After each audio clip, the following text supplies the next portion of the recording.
그러니까 밥값을 해야 되잖아요. 그러니까 열심히 또 강의를 해야겠죠. 네, 오늘 주제는 뭐냐면 행복한 노년을 위한 마음 건강 이렇게 제가 정했어요. 물론 행복한 노년이라고 제가 이렇게 이름을 정해놨지만 이건 노년에게만 해당되는 내용은 아니고 뭐 나이에 상관없이 여기 계신 모든 분들에게 동일하게 해당되는 내용이에요. 자,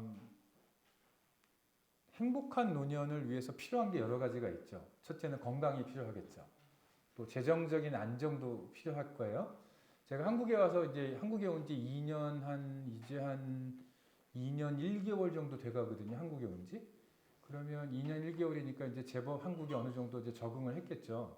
적응하느라고 조금 시간이 걸리긴 했는데 제가 이제 한국에 와서 이렇게 경험하면서 느끼는 게 있어요. 그러니까 한국에 계신 분들한테 제가 이렇게 학생들한테도 질문을 해보면 어떻게 하면 잘 늙을까요? 어떻게 하면 나이를 잘 먹을까요? 어떻게 하면 행복한 노년을 살까요? 그러면 제가 뭐 학생들의 답변도 그렇고 또 뭐 기사가 나는 거 한국에서 기사가 나는 걸 읽어봐도 대부분 조건을 두 가지로 얘기해요. 아까 말씀드렸던 건강, 돈. 그게 잘 늙는 길이다. 이렇게 다 얘기를 하는 거예요. 근데 노인학이라는 학문이 따로 있어요. 저런 타로즈라는 노인학이 따로 있거든요.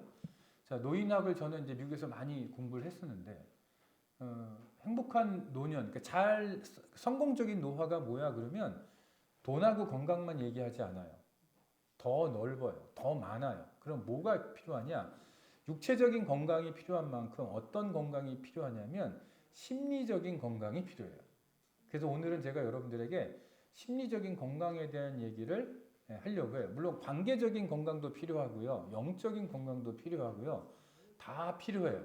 그런데 제가 오늘 말씀드리려고 하는 거는 심리적인 건강이지만 결국은 영적인 건강과 아주 밀접하게 연관되어 있는 내용을 제가 여러분들에게 말씀을 드리려고 합니다. 자, 제가 한번 여러분들에게 질문을 해볼게요. 우리 인간이 하루에 얼마나 많은 생각을 하고 살까요? 얼마나 많은 몇 번 정도 생각할까요? 우리가 여러분들이 생각할 때 나는 하루에 몇 번 생각을 하는 것 같다. 한번 맞춰보실 분, 한번 대답해 보실 분. 틀려도 괜찮으니까. 몇 번이요? 10번은 생각을 더 하는 것 같다.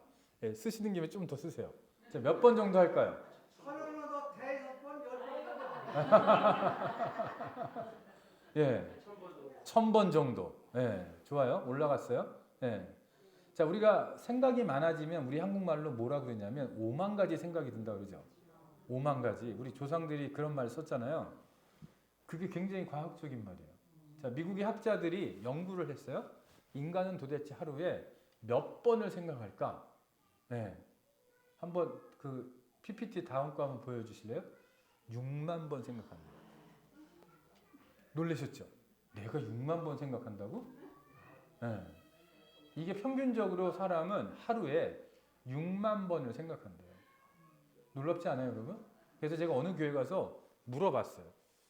자, 굉장히 큰 교회였는데 주일 저녁 예배를 제가 이제 세미나를 인도하라고 해서 이제 그 여자 교인들한테 물어봤어요. 이렇게 물어봤어요. 이 질문을 했더니 여자 교인들이 얼굴이 일그러졌어요. 예, 여기도 일그러지실지 모르겠는데 제가 이렇게 질문했어요. 여러분의 남편은 생각이 있어 보입니까? 없어 보입니까? 제가 이렇게 질문했어요. 그랬더니 거기 계신 여자분들이 막 이렇게 돼요. 막 얼굴이 막 일그러지면서 막 그냥 이렇게 약간 이렇게 가슴을 치고 싶어하는 표정들이에요. 자, 여기 계신 분들한테 똑같이 물어볼게요. 여러분들의 남편이 생각이 있으실까요? 없으실까요? 있습니다. 네, 있죠. 있어요.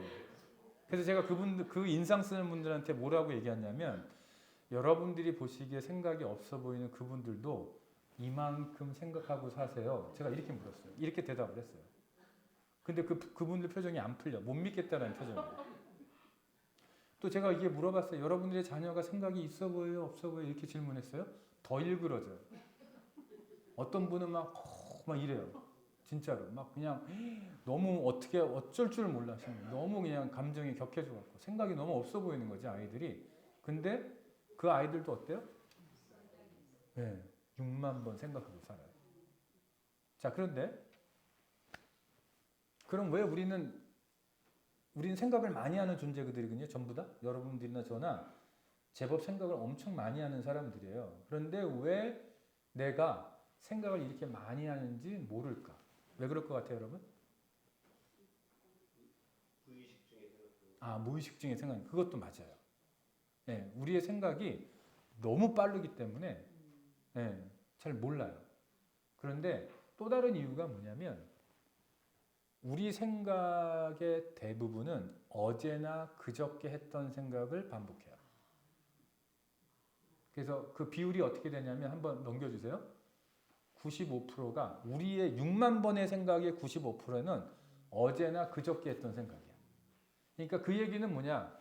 인간은 생각을 많이 하는 존재인데 했던 생각을 또 하고 또 하는 존재예요. 그래서 못 느껴요. 생각을 많이 한다고 못 느껴.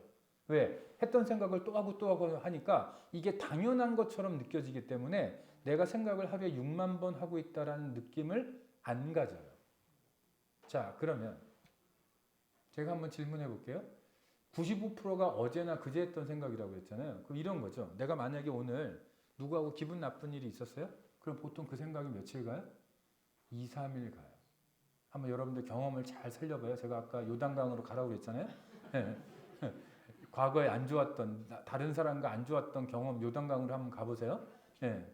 그러면 대부분 여러분이 기분이 안 좋아지면 그 생각이 보통 며칠 가냐면 이틀 길면 3일 가요. 그리고 좀 나아져요. 그리고 그동안 우리는 뭐 하냐면 그 생각을 뭐 하고 있어요? 또 하고 또 하고 또 해요. 근데 그거를 알게 모르게 몇만 번을 하고 있는 거예요. 놀랍죠? 야, 인간이 이런 존재구나. 자, 그럼 제가 여러분들에게 질문해 볼게요.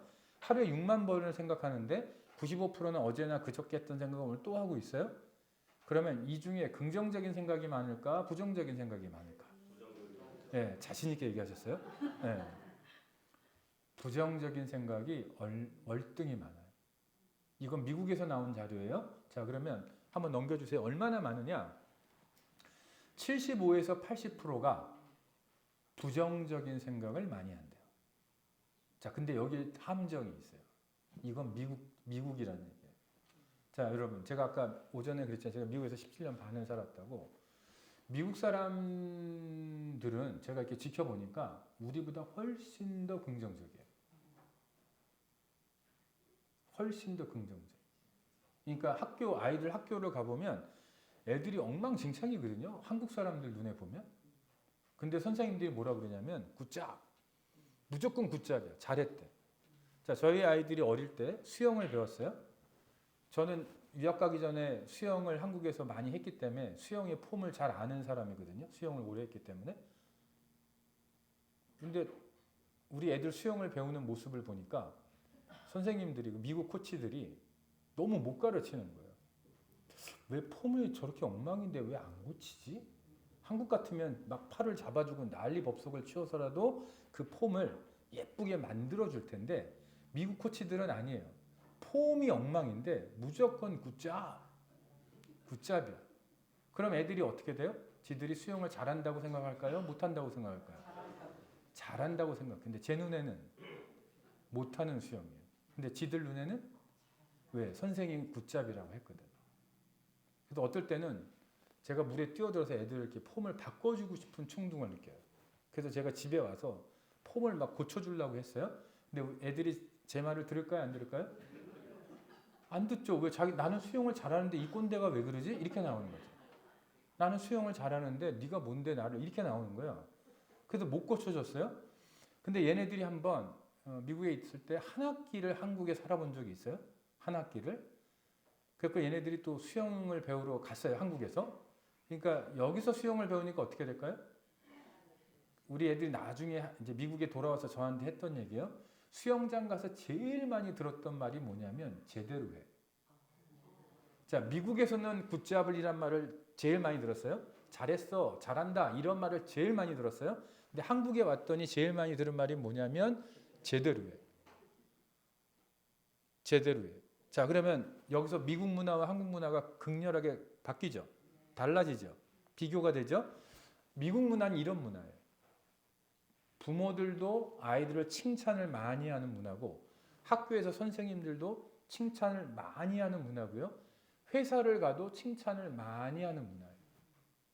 제가 처음 석사를 할 때 미국에서 미국 교수님들은 페이퍼 과제물을 내면 거기에 자기 의견을 다 달아서 돌려줘요. 한국 교수님들 그렇게 잘 안 하는데 그래서 저는 제가 미국에서 유학할 때 내가 교수가 되면 나도 학생들한테 이렇게 정성스럽게 코멘트를 다 달아서 돌려줘야지. 그래서 지금까지 그거를 해왔거든요.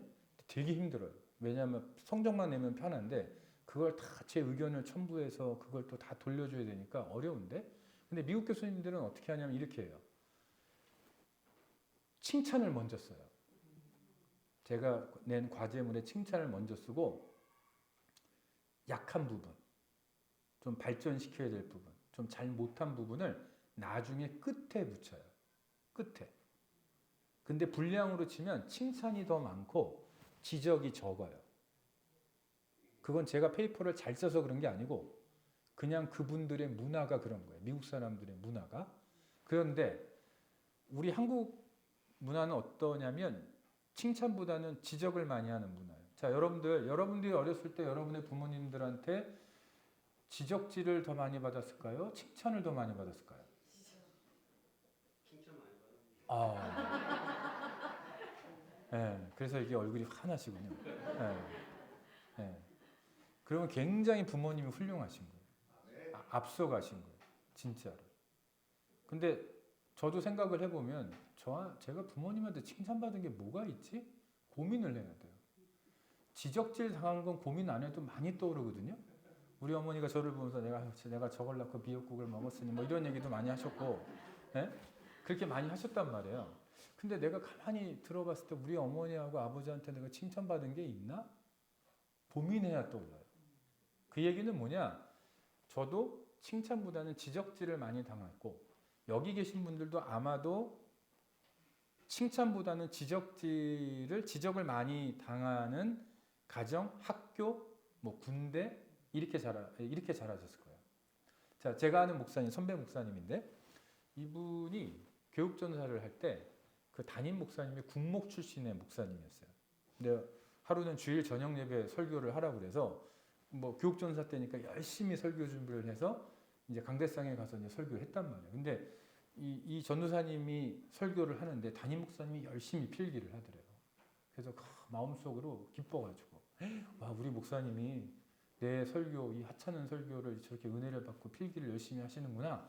너무 기분 좋게 설교를 했대요. 근데 그 예배를 마치고 이제 교육자 회의를 한다고 해서 들어갔더니 그 담임 목사님이 써놓은 거를 읽으시는데 지적사항을 100가지를 얘기하시더라고요. 딱 100가지. 네?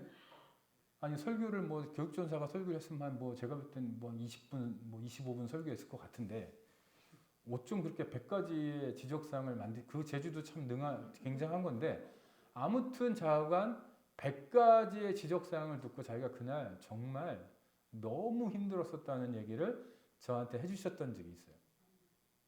그게 한국 문화예요? 자 그러면 저거는 굿잡이라는 사람 얘기를 듣고 잘하는 사람들이 75에서 80%를 부정적인 생각을 한다는 뜻이잖아요. 그럼 우리는 지적질을 당하고 잘한 우리는 어떨까요? 아마 똑같은 미국에서 했던 연구를 똑같이 한국에서 했다면 제가 볼 때는 저거보다는 10% 정도가 높을 것 같아요. 우리 생각에 한 85에서 90%는 아마 부정적인 생각을 하고 있다고 나올 것 같아요. 똑같은 연구를 한 적이 한국에 없으니까 제가 아는 한은 뭐 단정 지을 수는 없지만 문화적으로 이해한다면 한국 문화는 소위 말하는 집단주의 문화인데 집단주의 문화는 그 사람의 장점을 먼저 보기보다는 단점을 먼저 보는 문화거든요. 그래서 저는 늘 이렇게 얘기해요. 예수님의 가르침, 남의 눈에 있는 티를 보기 전에 내 눈에 있는 들보를 보라는 그 예수님의 가르침을 우리 한국 사람들은 참 실천하기 어려운 문화다. 왜? 지적질하는 문화이기 때문에. 그래서 우리는 어떤 전문가냐면 남의 눈에 있는 티를 악착같이 찾아내는 전문가들이에요. 한국 사람들은. 그렇게 자랐어. 네, 죄송한 얘기지만. 이제 이거를 문화를 연구해 보면 이게 소위 말하는 집단주의와 개인주의를 공부해 보면 이게 되게 명확하게 나와요.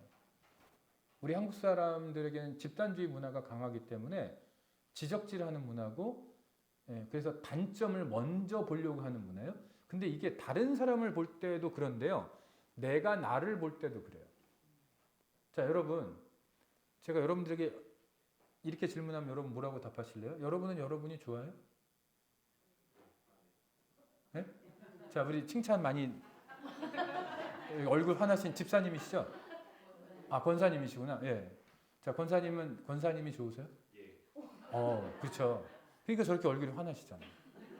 그 옆에 계신 분도 환하시잖아요. 덩달아서. 예. 원래 이게 전염되는 거거든요. 예. 여기 나머지 분들. 나는 내가 좋다 손 들어보세요.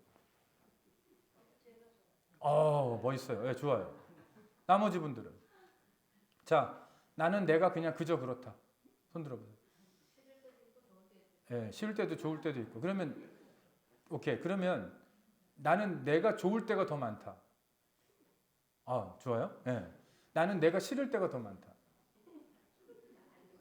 예. 들려고 하는데 좀 창피하니까 좀 못 드시는 거잖아요.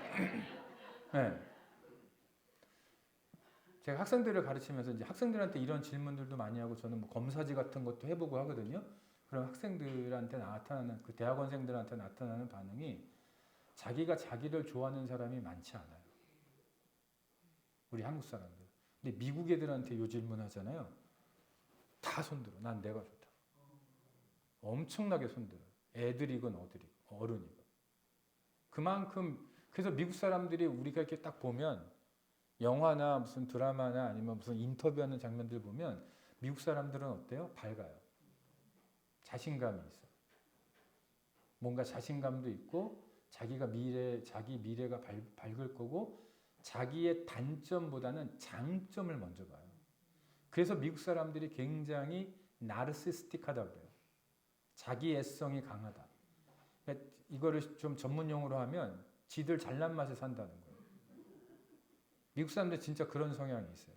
제가 미국에서 사역할 때 제가 가르쳤던 대학생인데 얘는 한인 2세예요. 그러니까 한국말을 거의 못하는 영어를 쓰는 아이인데 대학생인데 교회 탁구장이 생겼거든요. 근데 자기가 탁구를 잘 친대요. 우리 한국 사람들은 너 잘 쳐? 그러면 아유 저 못 쳐 이러잖아요. 근데 얘는 묻지도 않은데 자기가 탁구 잘 친대요. 그래서 제가 긴장을 했어요. 이 녀석 진짜 잘 치나 보다 하고 저랑 쳤어요. 제가 말로 표현하지는 않았지만 속으로 이런 그게 미국 아이들이에요. 자기가 굉장히 잘한다고 생각해요. 그래서 미국 사람들의 말은 한 20-30%를 깎고 들어야 돼요. 왜? 자기를 과장하니까. 근데 우리 한국 사람들은 잘하는데 뭐라 그래요? 못한다 그래요. 그래서 우리 한국 사람들은 제가 볼 때 20-30%를 보태야 되고요. 미국 사람들은 20-30% 깎아야 정확해요. 자, 그러면 미국 사람들이 그렇게 밝은 사람들인데도 75에서 80%, 6만 번의 생각 가운데 75에서 80%를 그러니까 다른 말로 하면요. 4만 5천 번에서 4만 8천 번 정도를 하루에 부정적인 생각을 하고 산다는 거예요. 그 사람들도. 그렇게 나르시스틱하고 자신만만하고 뭔가 자기의 장점을 먼저 보는 사람들도. 근데 우리는 단점을 먼저 보거든요. 그러니까 여러분들은 하나님 앞에 나아갈 때도 어떤 특징이 있냐면 하나님 저 같은 죄인 이것부터 시작해요. 맞죠? 맞죠? 자, 그러면 제가 질문해 볼게요.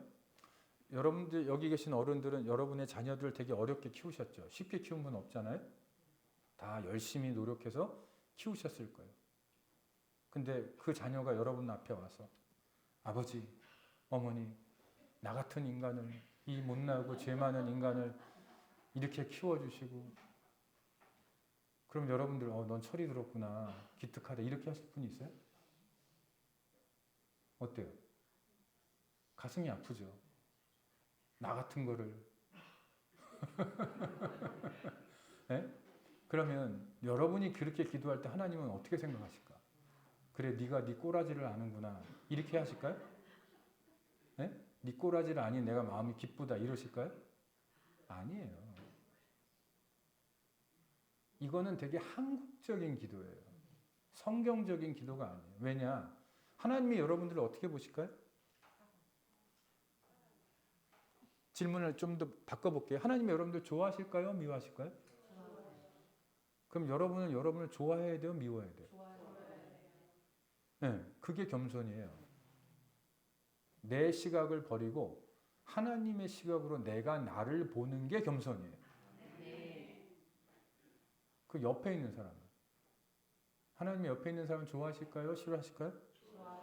그럼 나는 그게 겸손이에요. 근데 우린 그게 잘 안 돼요. 왜? 문화적으로 잘 안 돼요. 왜? 지적질하는 문화니까. 그거를 꼰대라고 부르죠. 지적질하는 사람을 꼰대라고 부르죠. 네, 우리는 한국 사람들은 꼰대 기질이 강해요. 그래서 왜? 단점을 찾아내는 전문가들이거든. 그래서 한국이 빨리 발전한 것도 있어요. 맞아요. 인정해요. 그러나 빨리 발전할 수 있지만요. 1등은 못해요. 1등, 세계 1등 기업들이 다 거의 미국에 있잖아요. 왜 그럴까요? 칭찬하는 문화라서 그래요. 굿잡! 못하는데도 굿잡이라고 얘기할 수 있는 여유가 있기 때문에 그래요. 자, 그러면 다음 한번 보여주세요. 학자들이 연구해봐요. 우울한 사람들하고 우울하지 않은 사람들하고 연구해보면 되게 심플해요. 우울한 집단은 부정적인 생각이 강해요. 명확해요. 너무 명확해요. 우울증이 없는 사람들은 긍정적이에요. 근데 우리 한국 사람들은 독해요. 그래서 독하다는 말은 무슨 말이냐면 부정적으로 생각하는데 우울증이 안 걸려 잘. 그러니까 미국 기준을 가지고 그 우울증 검사하는 게 있거든요. 우울증 검사하는 걸 가지고 이렇게 검사를 해보면 이상하다. 이 정도로 부정적으로 생각하면 우울증 걸릴만 한데? 검사를 해보면 안 걸려 있어. 왜? 이게 너무 몸에 익어 있어가지고 어릴 때부터 끄떡없어. 면역력이 있는 거예요. 우울증에 안 걸리고 멀쩡하게 또 살아. 되게 신기한 민족이에요. 네. 그러나 명확한 건 뭐냐? 우울증에 걸리는 집단, 한국 사람들 중에 우울증에 걸리는 분들, 제 수업에도 우울증이나 무슨 뭐 공황장애나 불안장애 이런 분들 가끔가다 있거든요. 대화해보고 그분들의 페이퍼를 읽어보면 명확해요. 되게 부정적이에요. 우리가 생각을 부정적으로 하면 우울증에 걸리기 딱 좋아요. 그래서 미국의 아론백이라는 아주 지금은 돌아가셨지만 백세에 돌아가신 아주 유명한 학자가 있어요. 그분이 많은 정신병원에서 많은 그 우울증 환자들을 치료하면서 얻은 데이터가 뭐냐? 우울증에 걸린 사람들은 딱 세 가지라는 거예요. 자기 자신을 되게 부정적으로 본다. 자기의 상황과 경험을 되게 부정적으로 본다. 자기의 미래를 굉장히 부정적으로 예측하더라. 그래서 이 세 가지 주제를 인지, 삼재 이렇게 부르는데 이 사람도 연구를 해보니까 우울증 환자들은 특징이 뭐야? 이 세 가지 영역, 자기와 자기 상황과 자기 미래를 굉장히 부정적으로 보더라. 이게 그분의 결론이었어요. 그래서 우울증에 걸리신 분들은 이 부분이 되게 약해요. 부정적으로 보는 그런 성향들이 굉장히 강하다라는 거예요. 또 넘겨주세요. 자, 플라시보 효과라는 말을 혹시 들어본 적이 있으시나요? 이게 뭐냐면 한국말로 위약 효과라고 그래요. 이것은 뭐냐? 환자들에게 어떤 환자 그룹에게는 진짜 약을 주고요.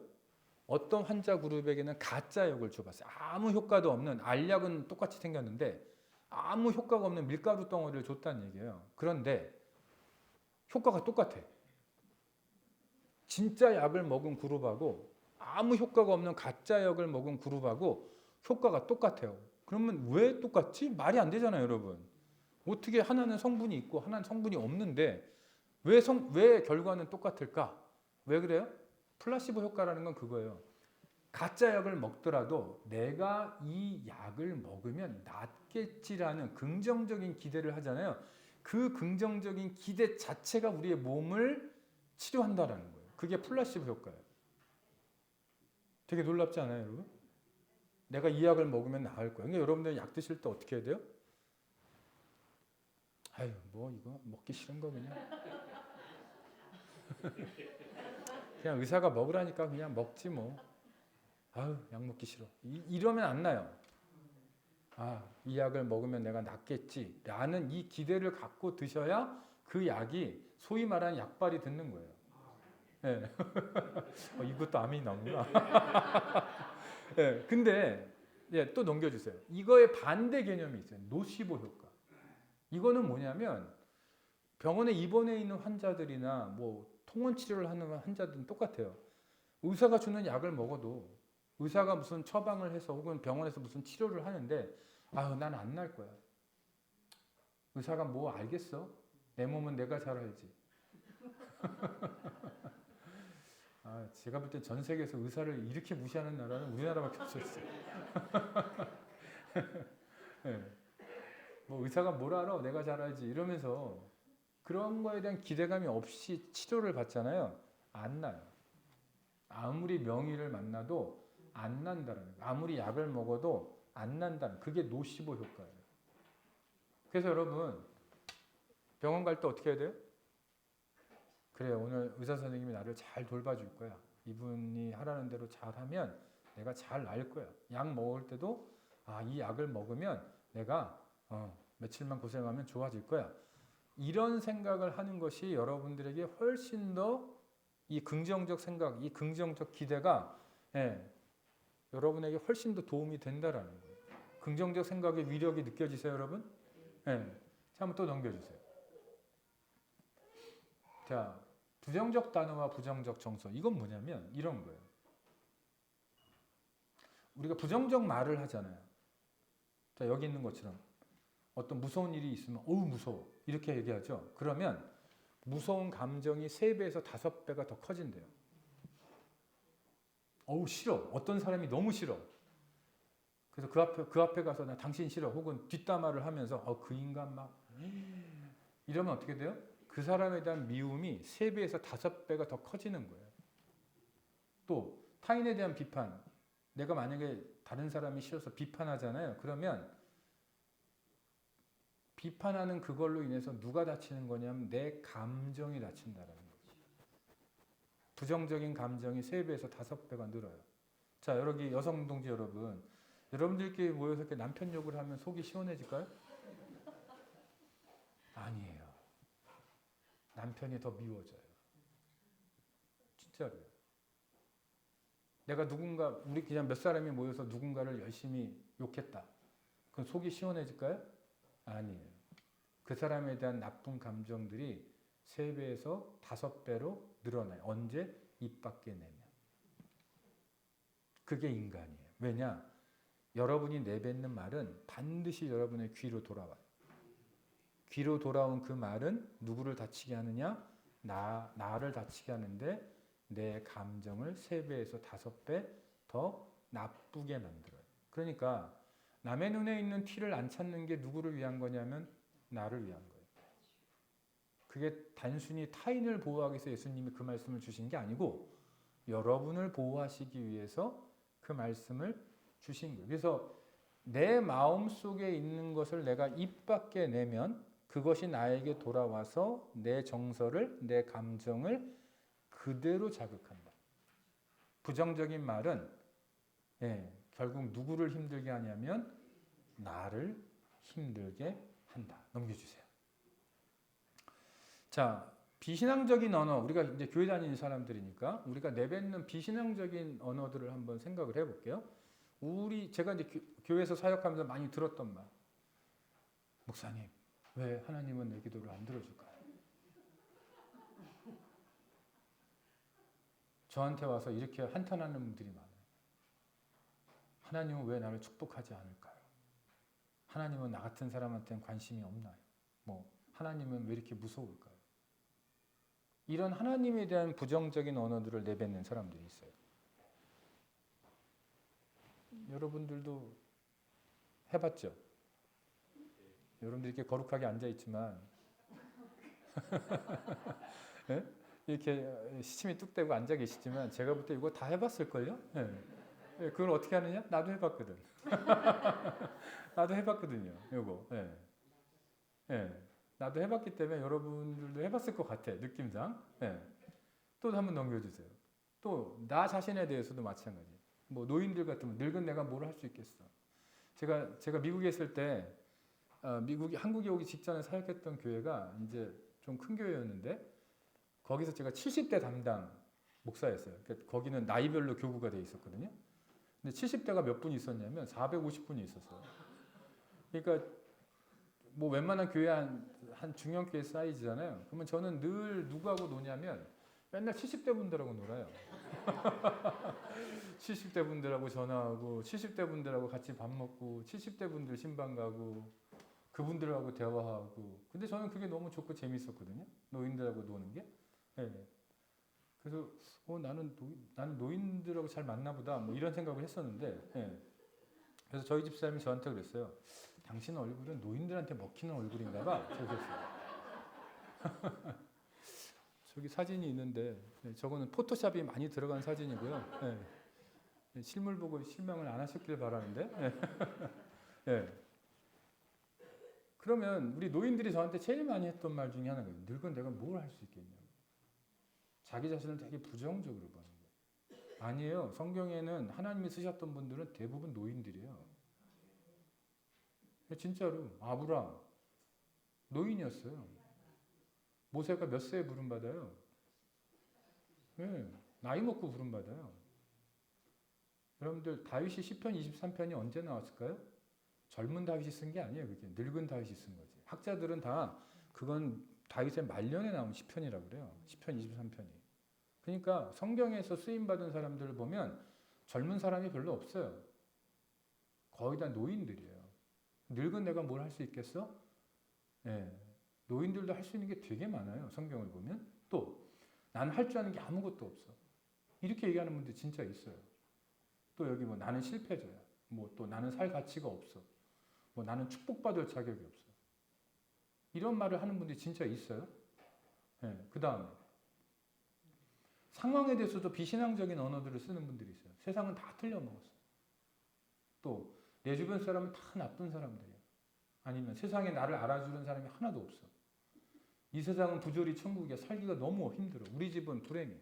이런 얘기들을 자꾸 내뱉는 분들이 있어요. 근데 이게 어디로 간다고 그랬어요? 내 귀로 간다고요. 내 귀로 가서 어디로 가요? 내 뇌로 가요. 그러면 이 모든 말들이 내 뇌를 자극하기 때문에 내 감정도 어려워지는 거예요. 또 넘겨주세요. 비신앙적인 언어, 미래에 대해서도 내 인생 끝났어. 나는 이제 더 이상 일어설 수 없어. 소망이 없어. 더 살아본들 뭐가 있겠어. 이런 말들을 교회 다니시면서도 내뱉는 분들을 이제껏 많이 봐왔고 이런 말들을 내뱉는 분들이 제일 많은 데가 어디냐? 상담실이에요. 상담실에 상담 받으러 오는 분들이 이런 언어들을 굉장히 많이 써요. 저는 거의 매주 지금 상담을 하고 있기 때문에 이런 언어들을 쓰는 분들을 만나고 있어요. 자, 그러면 한번 여러분들은 하나님을 어떻게 고백하고 있을까? 여러분들은 여러분 자신을 어떻게 생각하고 계실까? 여러분들은 여러분의 지금 현 상황을 어떻게 해석하고 계실까? 여러분들은 여러분의 미래를 어떻게 예측, 예상, 기대하고 계실까? 자, 나는 내 미래를 예측하면, 예상하면 기분이 좋아진다. 한번 손 들어보세요. 네. 되게 수줍게 손을 드세요. 네. 네. 네. 저기도 뒤에도 또 수줍게 손을 드셨어요.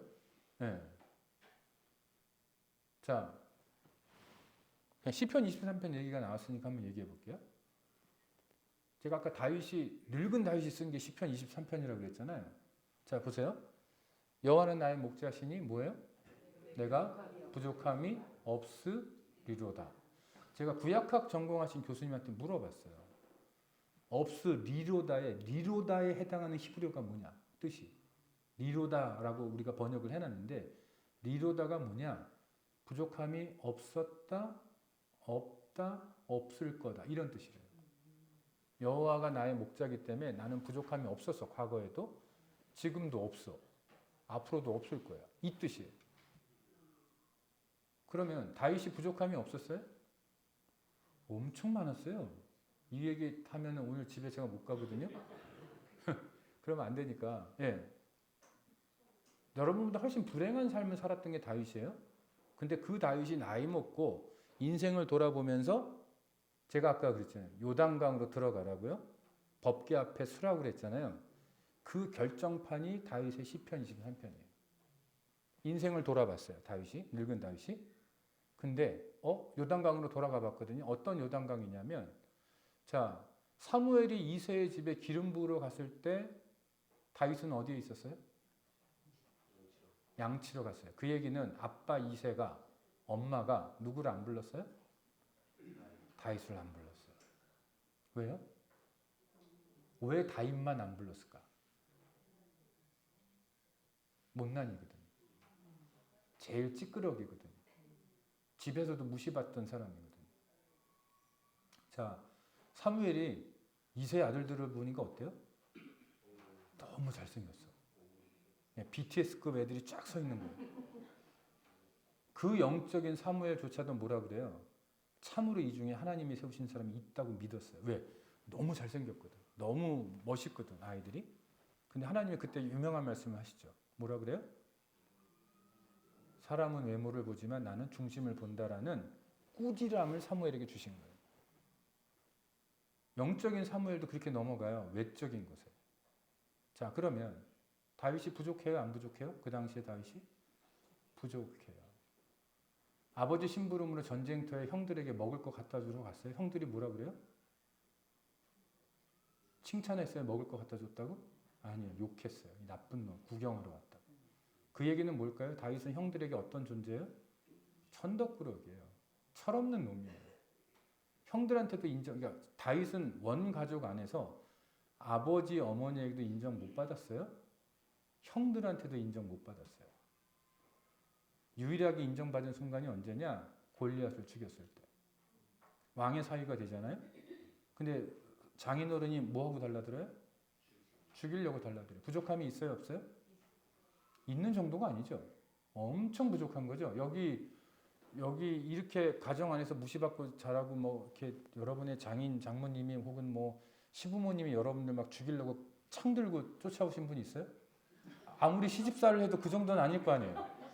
예? 여러분의 과거에 아무리 시집살을 했어도 그 정도는 아닐 거 아니에요. 그 사람이 지금 삶을 돌아보면서 부족함이 없었다고 고백하는 거예요. 어때요?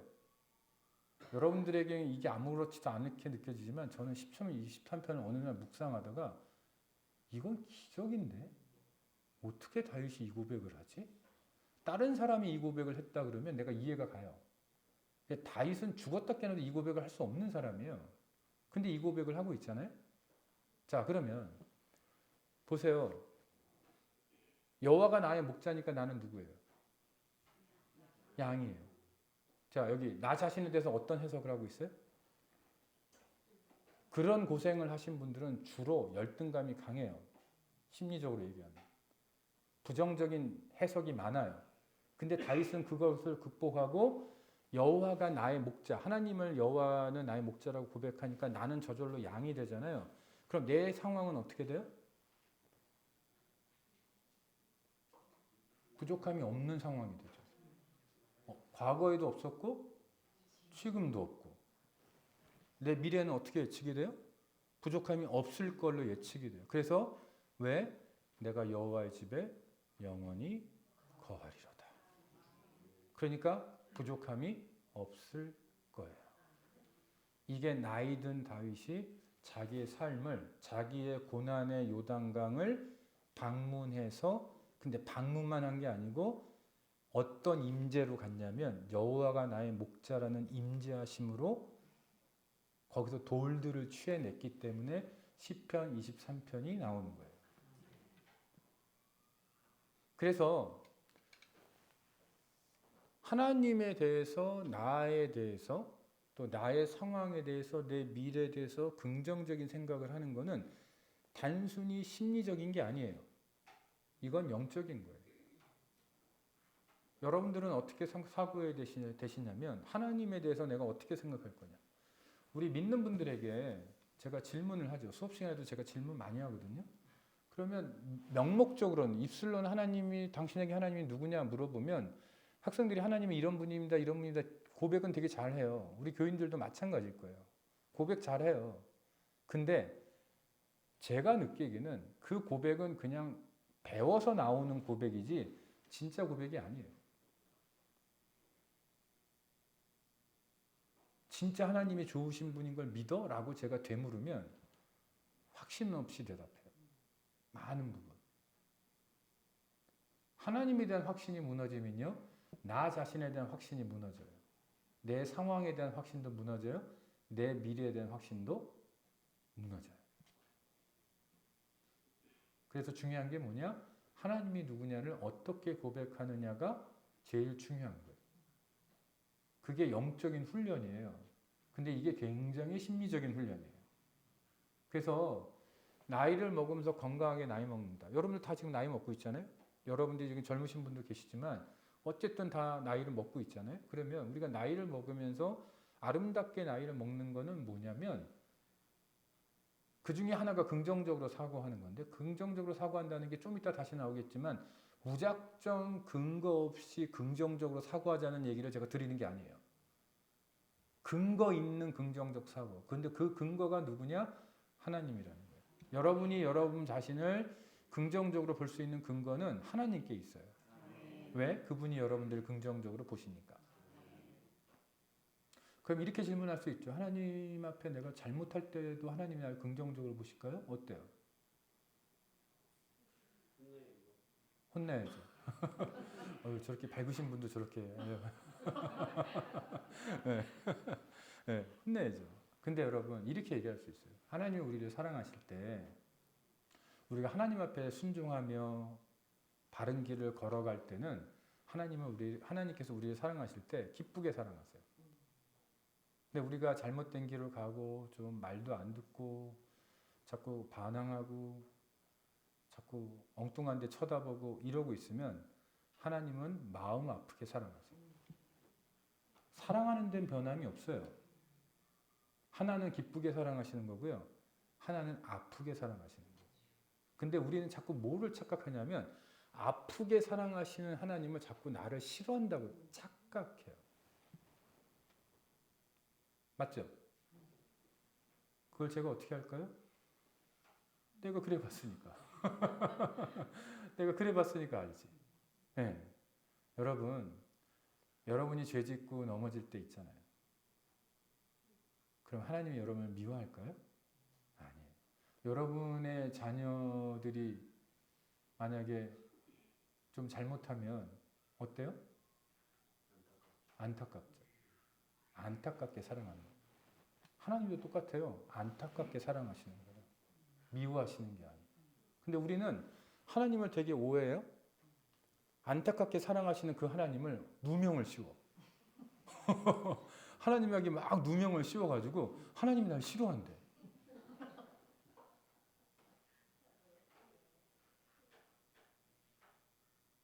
다 전과자들이잖아요, 여러분들. 그쪽에서. 네? 다 전과자들이잖아요. 저도 마찬가지고. 하나님 얼마나 억울하겠어요. 나는 안타깝게 사랑하는데 왜 나한테 이렇게 하실 거 아니에요, 하나님이.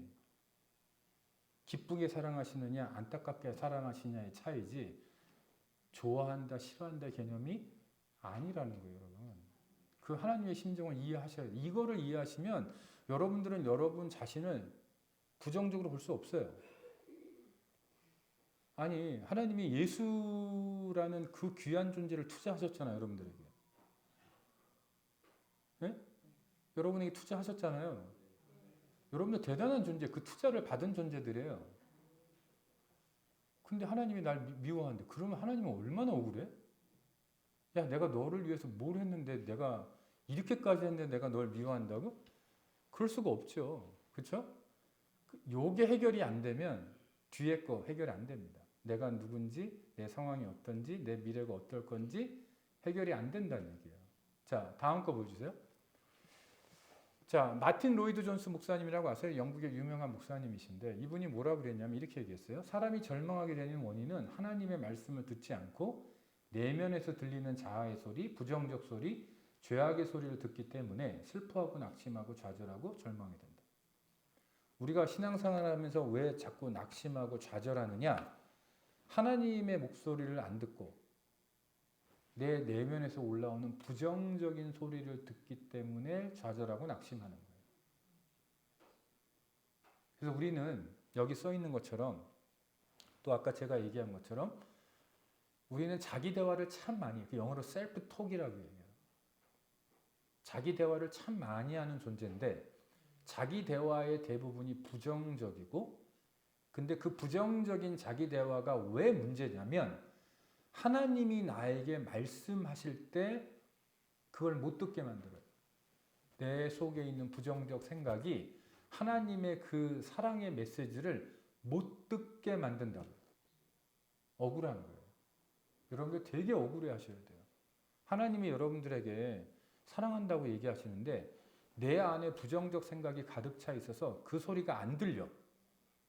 얼마나 억울해요. 자, 다음 보여주세요. 자, 그러면 누가 나의 부정적 생각을 공격하고 싸워야 하는가?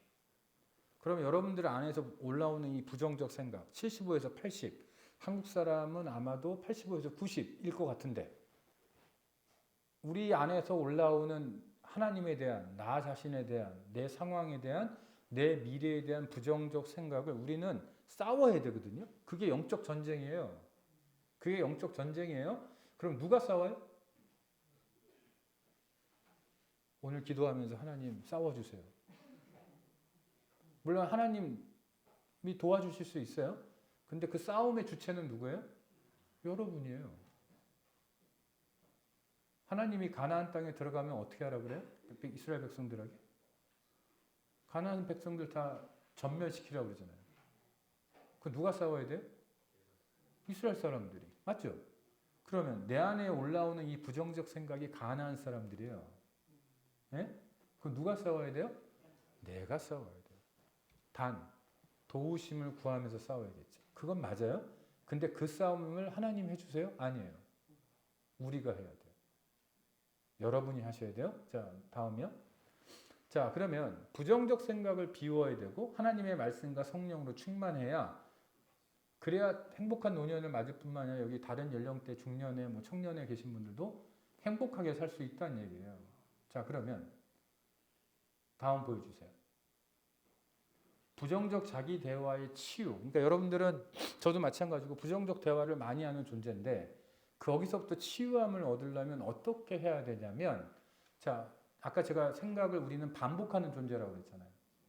자, 여러분들 하루에 6만 번 생각하는 우리가 부정적 생각을 도대체 몇 번 해왔을까요?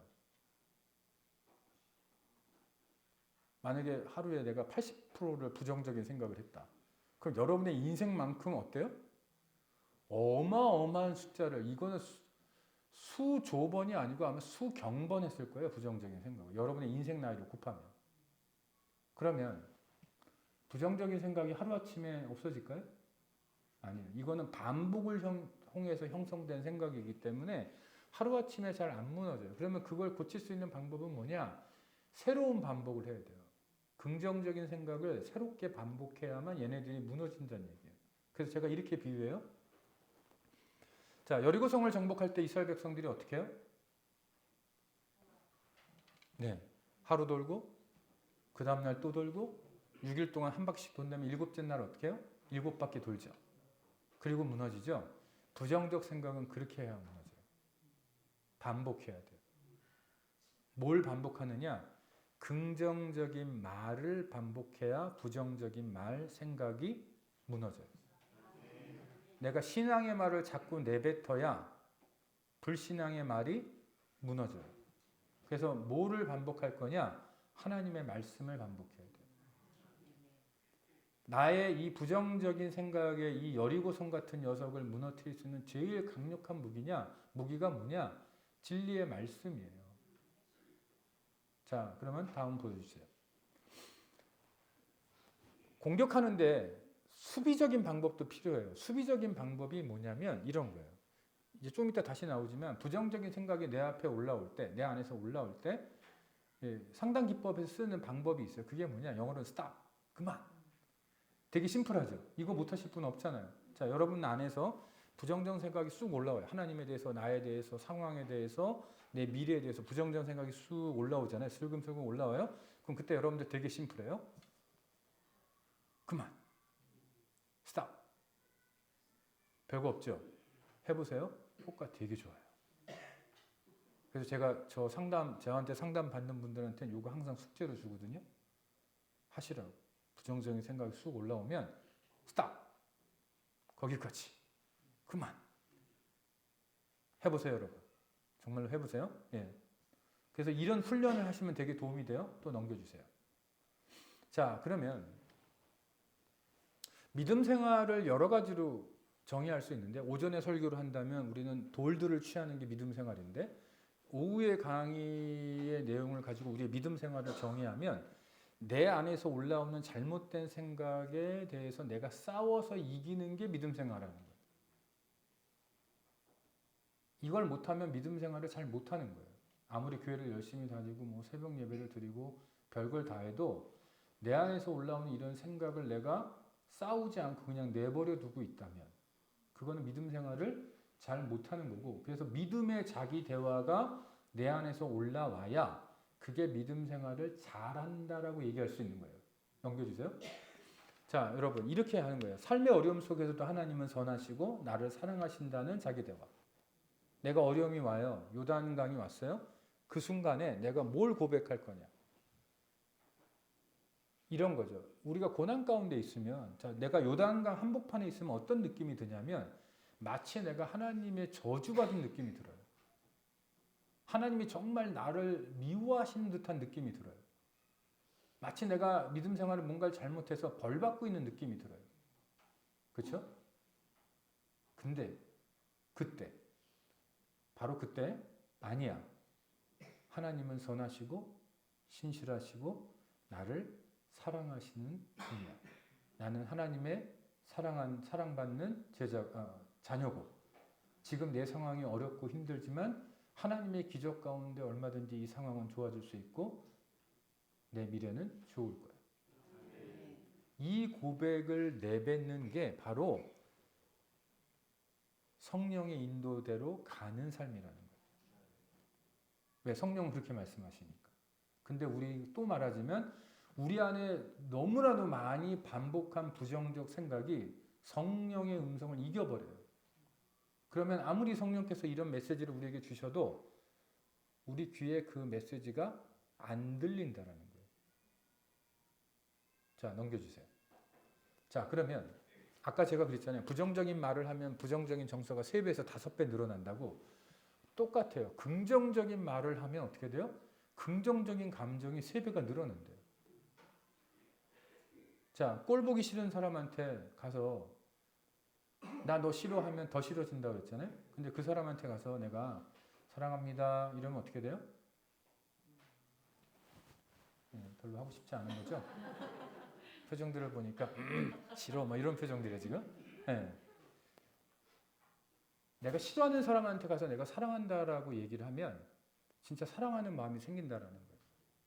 의지적으로 내가 내뱉으면. 속으로는 아니야. 속으로는 아직 아니에요. 근데 겉으로라도 내가 그 말을 내뱉으면 그것이 내 귀로 들어와서 내 뇌로 들어가서 내 감정에 영향을 준다라는 거예요. 그럼 여러분들은 집에 가서 이제 부부끼리 어떻게 하셔야 돼요? 네. 너무 뭐라고요? 감사합니다. 아, 감사합니다. 사랑합니다는 아직 안 돼요? 아니 감사합니다. 밥도 주고 그러시니까.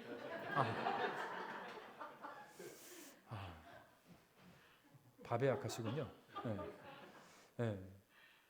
자, 옆에 계신 분이 같이 사시는 분이죠. 네. 자, 그러면 권사님이세요, 집사님이세요? 권사님이세요? 그러면 제가 질문해 볼게요. 옆에 계신 남편께서 사랑합니다라는 말하고 감사합니다라는 말 어떤 말이 더 듣고 싶으세요? 네, 그렇죠. 자, 어떻게 하실래요?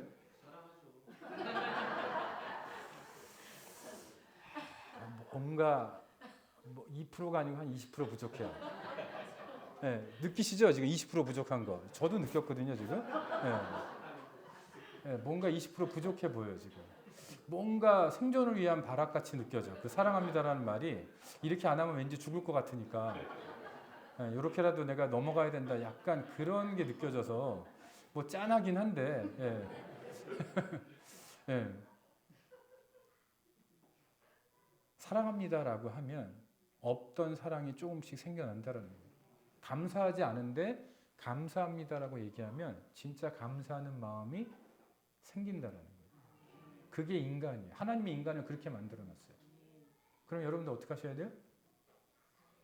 자, 집에 가서 그 꼴 보기 싫은 인간에게 어떻게 해야 돼요? 예? 어떻게 하셔야 돼요? 예, 사랑합니다. 벌써 이렇게 연습을 실천을 잘하고 계십니다. 예, 저분은 어디 가도 죽지는 않을 것 같아요. 예. 자, 추워 죽겠네. 아파 죽겠네. 어때요? 더 춥고 더 아파요. 자, 추우면 어떻게 해야 돼요? 뭐 시원하네. 더우면, 너무 더우면 따뜻하네. 예? 너무 아파. 어떻게 하실래요? 참을만 하네. 어때요? 느낌이 다르죠? 근데 그게 실제로 여러분의 몸을 덜 춥게, 덜 덥게, 덜 아프게 한다는 거예요. 여러분이 어떤 말을 내뱉느냐가 그만큼 여러분에게 중요한 거예요. 네? 하나님이 그렇게 우리를 만들어 놨어. 내가 내뱉는 게 나한테 돌아가게끔 만들어 놨기 때문에 하나님이 이렇게 만들어 놨는데 어떻게 할 거예요? 하나님이 이렇게 만들어 놓으셨군요. 그럼 우리는 그걸 이용해야죠. 그렇죠? 네, 또 넘겨주세요. 자, 예일대에서 연구를 해봤어요. 장수하는 사람들은 어떤 성격을 갖고 있을까? 자, 여기 장수하고 싶으시죠? 이미 장수하신 분들도 많지만 장수하고 싶으시죠? 그러면 어떻게 해야 되느냐? 여기 있는 것처럼 긍정적인 생각을 하는 분들이 일반이 다른 사람들보다 7년 5개월을 더 살더래요. 어때요? 투자할 만해요? 여러분들이 아무리 보약을 드신들 7년 5개월을 연장할 수 있어요? 여러분들이 그냥 죽을 힘을 다해서 운동을 한들 여러분의 수명이 7년 5개월이 늘어날까요? 힘들어요. 아무리 명의를 만나고 아무리 좋은 약을 먹어도 여러분의 생명을 7년 5개월 연장하는 거는 진짜 힘든 일이에요. 근데 돈 하나 안 들이고 긍정적인 말을 내뱉고 긍정적인 생각을 하니까 어떻게 돼요?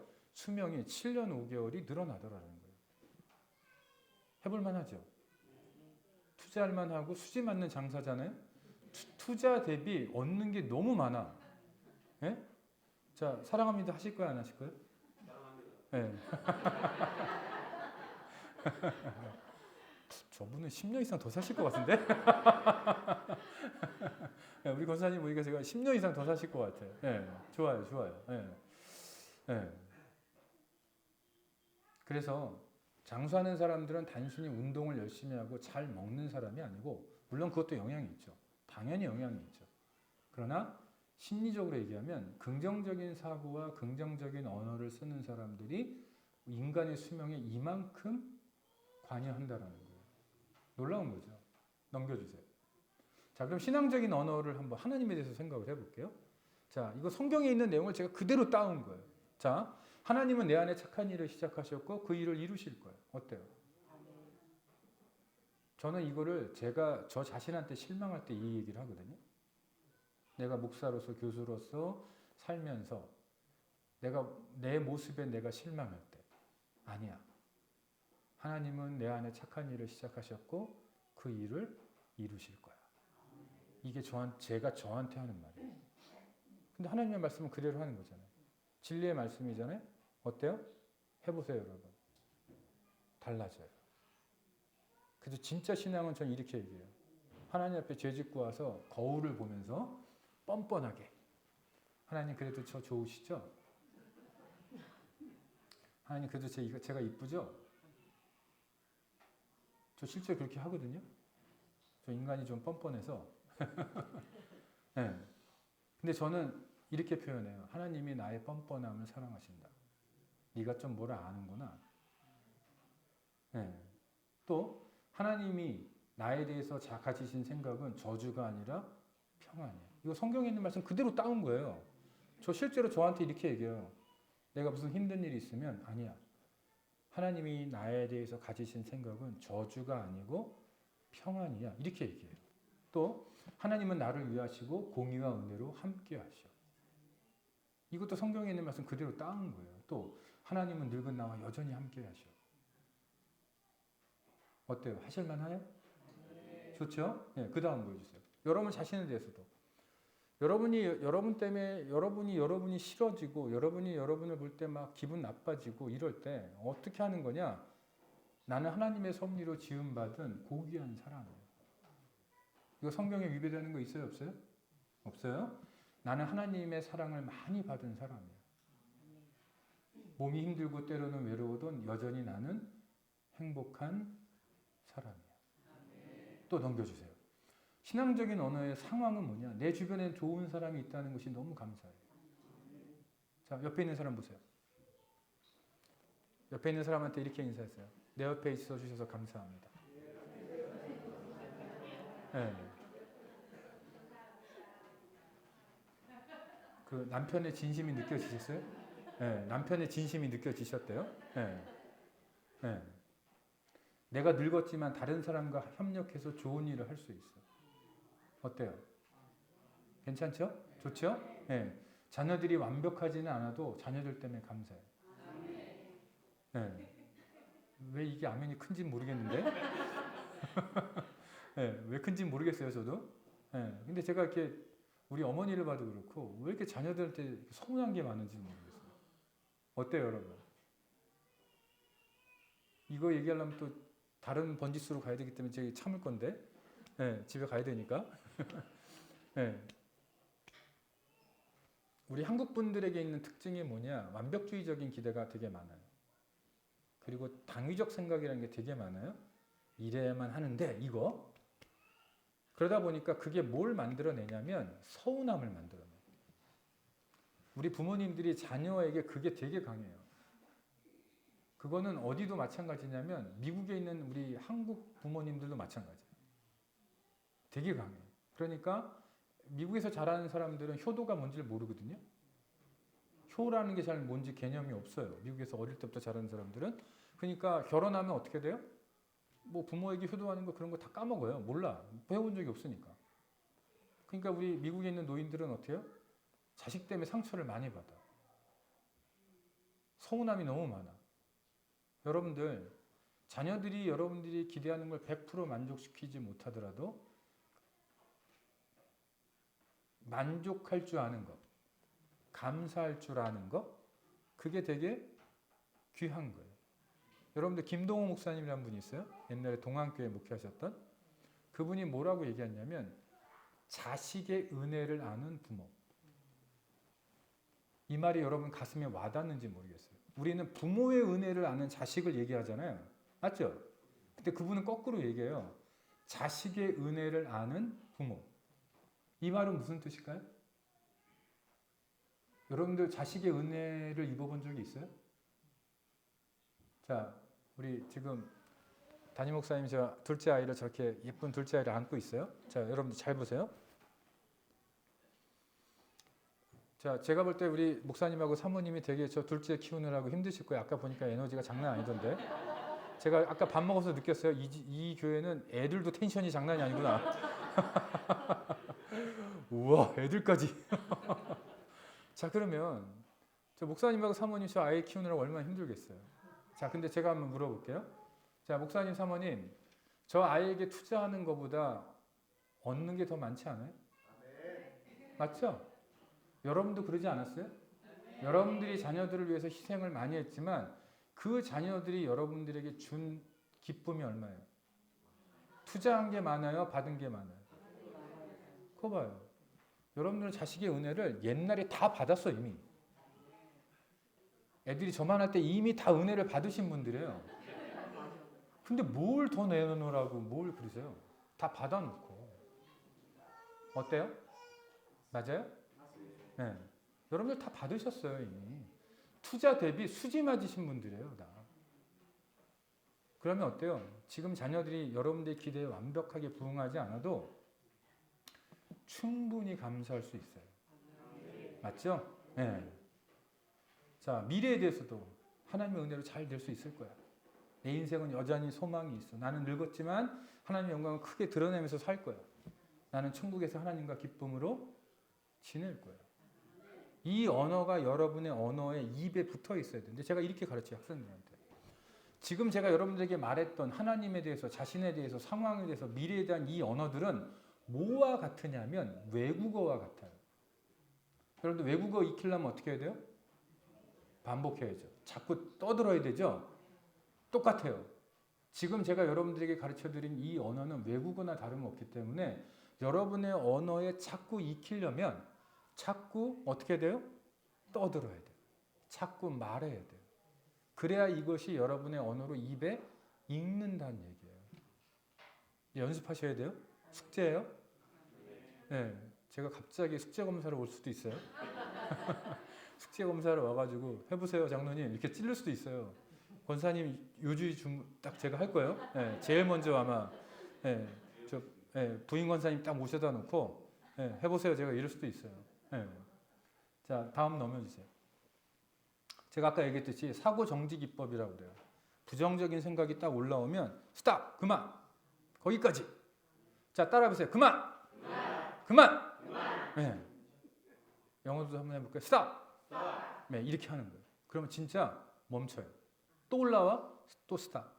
그래서 내가 나쁜 생각이 올라올 때마다, 부정적인 생각이 올라올 때마다, 뭐 미움의 생각이 올라오건, 무슨 시기의 생각이 올라오건, 부정적 생각이 올라오건, 뭐 불신의 생각이 올라오건, 여러분들이 가장 하기 쉬운 방법이 뭐냐? 그만. 스탑. 거기 멈춰. 방어하셔야 돼요. 이건 수비예요. 수비. 자, 그 다음 넘겨주세요. 자, 문장 외치기. 이건 뭐예요? 몸이 좀 힘들어도 여전히 잘 살 수 있어. 몸이 여기 편찮으신 분들도 있을 거 아니에요. 약을 많이 드시는 분도 있을 거 아니에요.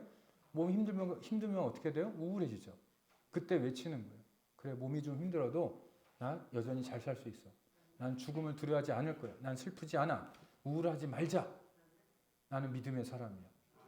이런 언어를 여러분이 입 밖으로 내시는 거예요. 속으로 생각하는 것도 효과가 있어요. 그러나 더 좋은 거는 뭐냐? 입 밖으로 내는 거예요. 자, 또 그 다음에. 자, 바바라 프레드릭슨이라는 아주 유명한 학자가 있어요. 이분은 긍정심리학이라는 분야의 대가예요. 이분이 파저티비티, 한국말로는 긍정의 발견이라는 책을 우리 한국에도 번역이 돼 있는데 지금 절판이 돼서 안 나오는데, 이분이 이 책에서 뭐라고 얘기하냐? 긍정과 부정의 비율이 3대1이 황금률이래요. 황금 비율. 자, 그럼 잘 생각해 보세요, 여러분. 이분은 긍정심리학자예요. 긍정심리학이라는 건 뭐냐면, 이것도 설명하려면 복잡한데? 네. 그러니까 이런 거예요. 다른 심리학은 인간의 나쁜 부분을 지적을 해갖고 고치려고 했거든요. 이게 인간의 좀 연약한 부분들을 좀 고쳐서 사람을 좋게 만들자, 이런 철학이고, 긍정심리학은 그게 실패했다고 생각하고요. 부정적인 거 아무리 고쳐봐야 잘 안 바뀌더라, 인간은. 그러니까 어떻게 하느냐? 긍정적인 거를 더 강화시키면 이 부정적인 건 그걸 따라간다고 생각하는 게 긍정심리학이에요. 되게 철학이 다르죠. 이론적 베이스가 되게 달라요. 그런데 그러면 긍정심리학이니까 긍정적인 게 100% 있으면 좋을 것 같잖아요. 그렇죠? 긍정적인 생각을 100% 하면 좋을 것 같잖아요. 근데 그게 아니고 3대1의 비율로 하는 게 가장 황금 비율이라는 거예요. 그 얘기는 뭐냐? 부정적인 생각도 필요하다는 거예요. 그럼 왜 필요할까요? 자, 여러분, 만약에 이 교회에 그냥 예를 들어 볼게요. 비가 와서 막 천장에서 비가 새고 있어. 근데 긍정적인 생각을 100% 하고 있어. 그럼 어떻게 돼요?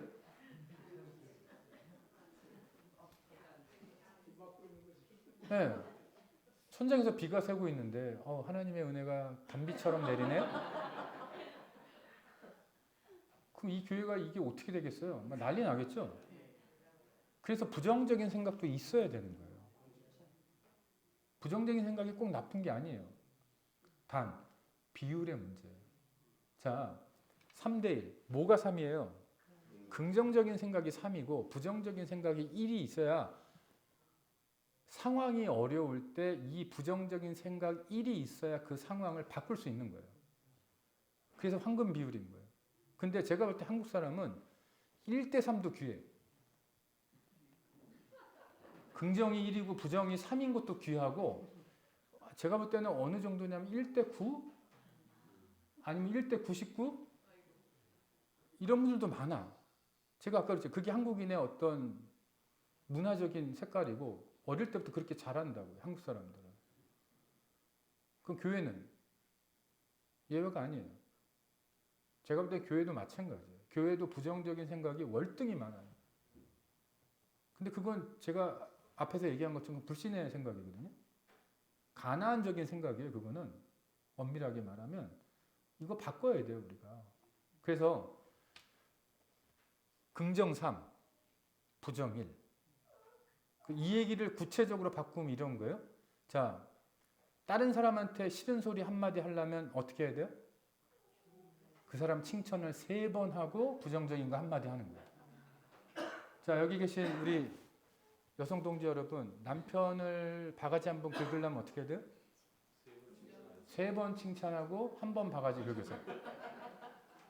그게 황금 비율이에요. 자, 우리 남성 여러분, 제가 갑자기 이뻐지죠? 네, 갑자기 이뻐졌죠. 네. 만약에 내가 예상치 않게 누군가에게 한마디 상처되는 말을 던졌어요. 그럼 그거를 상쇄하려면 어떻게 해야 돼요? 3번, 적어도 3번 내가 위로하는 말, 좋은 말을 해야 그 상처 하나가 싸매지는 거예요. 그러면 차라리 안 하는 게 낫겠죠? 그 수고를 할 바에는. 그렇죠? 부정적인 말을 안 하는 게 나은 거예요. 그래서 여러분, 정말 누군가에게 내가 어떤 직언을 하고 싶다. 비판적인 말을 하고 싶다. 뭔가 좀 지적을 하고 싶다. 그러면 어떻게 해야 돼요? 여러분들이 그 전에 3번의 긍정적인 말을 하는 수고를 하셔야 돼요. 그래야 그 사람이 그 지적하는 한마디를 들을 수 있는 감정적인 공간이 생기는 거예요. 어때요? 해볼만 하세요? 네. 숙제검사로 올 거예요? 네. 그래서 이 3대 1의 비율을 기억하세요. 여러분들이 교회에 대해서 이러쿵저러쿵 얘기할 수 있어요. 오케이? 좋아요? 그러면 어떻게 해야 돼요? 교회에 대해서 좋은 말 3번 한 다음에 한마디 던지세요. 여러분들이 뭐 우리 담임 목사님 저기 계신데 서운할 수 있잖아요? 그러면 어떻게 해야 돼요? 어떻게 하실 거예요? 네. 어떻게 하실 거예요? 네, 3번 좀 칭찬하시고 네, 하나 서운한 거 하나 좀 거기에 끼워 넣으세요. 하실 수 있겠어요? 이게 무슨 말이냐면 심리적으로 건강한 사람은 이런 특징이 있다는 얘기예요. 정신적으로 성숙하고 건강한 사람은 이런 특징이 있다고요. 3대 1의 비율로 다른 사람을 높여주고 칭찬하고 격려하고 그러나 조언을 해야 될 때는 또 조언을 던질 수 있고 이게 가장 좋은 비율이에요. 여러분의 자녀를 키울 때도 마찬가지. 자녀를 키우는데 너무 마음에 안 들어. 어떻게 하실 거예요?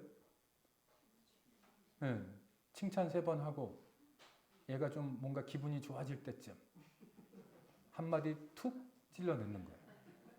네? 근데 요거는 좀 이렇게 하면 안 될까? 어때요? 해볼만 하겠어요? 어렵지 않아요, 여러분. 어렵지 않아요. 그렇게 어려운 거 아니에요. 그러니까 3대 1의 이 황금 비율을 잘 지키셨으면 좋겠어요. 네. 자, 성경으로 한번 돌아와서 이 말씀을 모르는 사람은 없잖아요. 자, 한번 같이 읽어볼게요. 시작. 복 있는 사람은 악인들의 꾀를 따르지 아니하며 죄인들의 길에 서지 아니하며 오만한 자들의 자리에 앉지 아니하고 오직 여호와의 율법을 즐거워하여 그의 율법을 주야로 묵상하는도다. 자, 다시 1절을 보여주세요. 자, 복 있는 사람은 어떤 사람이냐면 2절을 보여주세요. 묵상하는도다. 1절과 2절의 처음과 끝을 따면 복 있는 사람은 묵상하는도다. 이렇게 돼요. 맞죠? 복 있는 사람은 묵상하는 사람이에요. 그런데 문제가 있어요. 한국 교회든 미국 교회든 묵상이라는 단어를 너무 많이 오해해요. 자, 제가 여러분들에게 시편 23편을 쫙 드리고 자, 시편 23편을 열어보세요. 이제부터 10분간 묵상할게요. 그러면 어떻게 될까요? 이 공간이? 조용해져요. 그건 묵상이 아니에요. 죄송한데 그건 묵상을 잘못하는 거예요. 자, 만약에 이 공간에 이스라엘 사람들이 있어요. 이스라엘 사람들한테 제가 시편 23편을 딱 던져주고 자, 묵상합시다. 그러면 어떻게 되는지 아세요? 갑자기 얘네들이 중얼중얼해요. 왜냐? 자, 요 다음 거 보여주세요. 묵상이라는 단어의 히브리어가 이렇게 생겼어요. 요게 히브리어예요. 요게 뭐라고 읽냐면 하가라고 읽어요. 하가. 하가가 무슨 뜻이냐면 낮은 목소리로 읊조린다, 중얼거린다는 뜻이에요. 뜻 자체가 그래요. 자, 그래서 다음 보여주세요. 시편 39편 2절에 이런 말씀이 있어요. 내 마음이 내 속에서 뜨거워서 작은 소리로 읊조릴 때 불이 붙으니 나의 혀로 말하기를 이렇게 나와요. 여기 보면 빨간 글씨 작은 소리로 읊조린다라는 표현이 하가, 묵상이라는 뜻이에요. 자, 그럼 묵상을 어떻게 해야 돼요? 중얼거리면서 해야 돼요. 네? 뭐를 중얼거려요? 말씀을 중얼거리죠. 그게 성경적인 묵상이에요. 죄송하지만 어쩔 수 없어요. 3대 1의 비율로 제가 1을 얘기할 거예요. 여러분들 묵상을 잘못해온 거예요. 내가 생각으로만 생각하는 거는 묵상이 아니에요. 중얼거리셔야 돼요. 자, 다음 보여주세요. 여호수아 1장 8절. 이 율법책을 어디서? 내 입에서 떠나지 말게 하며 주야로 그것을 묵상하여 하가하여 그 안에 기록된 대로 다 지켜 행하라. 그리하면 내 길이 평탄하게 될 것이며 내가 형통하리라. 자, 율법책을 내 입에서 떠나게 하지 말래요. 이거를 주야로 묵상하래요. 근데 우리는 묵상을 뭐로 하냐면 자꾸 이 생각으로 해요. 뇌로 해요. 맞죠? 그러면 율법책이 어디서 떠나지 말아야 돼요? 우리는 생각으로 여태까지 묵상을 해왔으니까 율법책이 어디 있어야 돼요? 여기 있어야죠. 그러니까 내 머리에서 떠나지 말게 하여 이렇게 나와야 되잖아요. 근데 성경은 뭐라 그래요? 어디서 떠나지 말라고요? 왜? 묵상은 어떻게 하는 거니까? 중얼거리니까 입에서 떠나면 안 되죠. 이해하셨죠? 묵상은 입으로 하는 거예요. 입으로 중얼거리는 게 진짜 성경적인 제대로 된 묵상이에요. 근데 복 있는 사람은 묵상하는도다. 이 말은 뭐냐? 복 있는 사람은 중얼거리는도다. 똑같은 말이에요. 복 있는 사람은 중얼거리는 사람이에요. 뭐를? 여호와의 말씀을 즐거워해서 그 말씀을 주야로 중얼거리는도다. 그러면 묵상은 중얼거리는 건데 그러면 중얼거리면 그게 어디로 가요? 내 귀로 가요. 그럼 그게 어디로 가요? 내 뇌로 가요. 그럼 그게 어디로 가요? 내 마음으로 가요. 감정으로 가요. 내 생각과 감정이 내가 중얼거린 말씀에 의해서 지배를 받는 거예요. 이게 진짜 묵상이에요. 그러면 여러분들은 어떤 말을 중얼거려야 되냐? 제가 앞에서 말씀드렸던 하나님에 대해서, 나에 대해서, 상황에 대해서, 내 미래에 대해서 내가 뭔가를 지금 혼잣말을 중얼거리고 있다면 그게 뭐 하는 거예요? 묵상하는 거예요.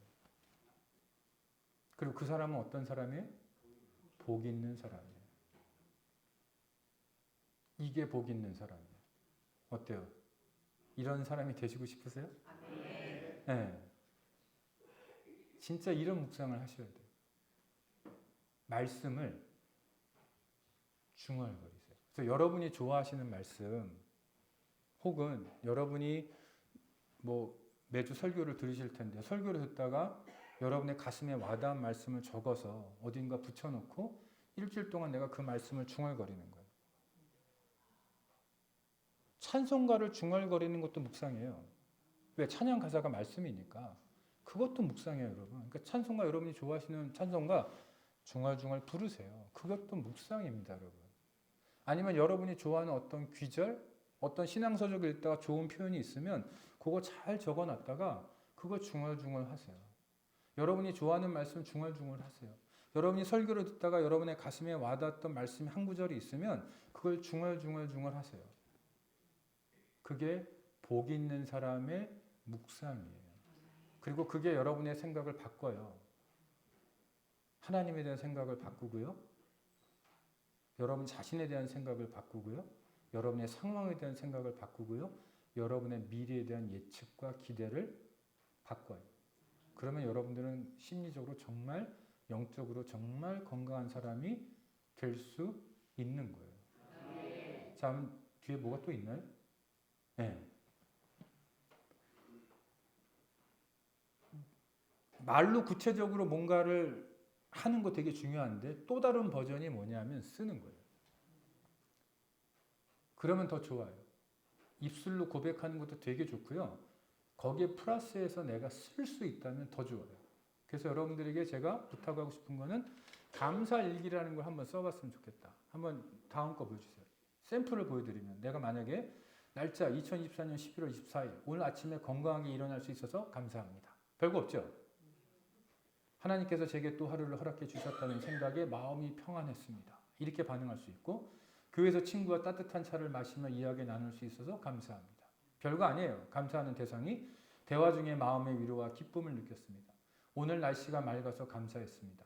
밖에 나가 햇볕을 받으며 걸을 수 있어 하나님의 창조물을 느꼈습니다. 하루에 3가지만 적어보는 거죠. 별거 없잖아요. 근데 입술로 중얼중얼 좋아요? 한번 써보는 거예요. 한번 감사일기 하루에 3가지만 내가 오늘 하루를 돌아보면서 하루의 요단강을 재방문하는 거예요. 그래서 내가 감사한 거 하루에 3가지씩만 적어보고 잠들기. 이러면 여러분의 제가 만약에 뭐 1년 뒤에 여기 한번 다시 와서 여러분들 얼굴을 보고 있으면 아마 다 광채가 나고 있을 거예요. 광채가 나서 제가 선글라스 끼고 설교해 줄 수도 있어요. 네? 선글라스 끼 여러분들이 아니면 선글라스 낀 목사가 보기 싫으면 여러분들이 수건을 쓰고 여러분들 다 수건 쓰고 저희가 설교해 줄 수도 있어요. 네? 네, 그런 역사가 일어날 수 있기를 바랍니다. 기도하겠습니다.